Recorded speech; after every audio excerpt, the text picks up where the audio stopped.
വഴിയും സത്യവുമായവനെ നിൻ തിരുനാമം വാഴ്ത്തുന്നു. മനുജനായി ഭൂവിൽ അവതരിച്ചു, മഹിയിൽ ജീവൻ ബലി കഴിച്ചു.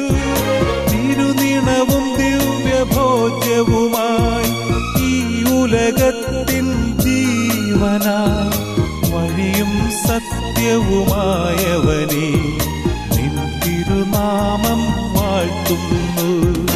ഇസ്രായേലിൻ നാഥനായി വാഴുമേക ദൈവം, സത്യജീവമാർഗമാണു ദൈവം. മർത്യനായി ഭൂമിയിൽ പിറന്നു സ്നേഹദൈവം, നിത്യജീവനേകിടുന്നു ദൈവം.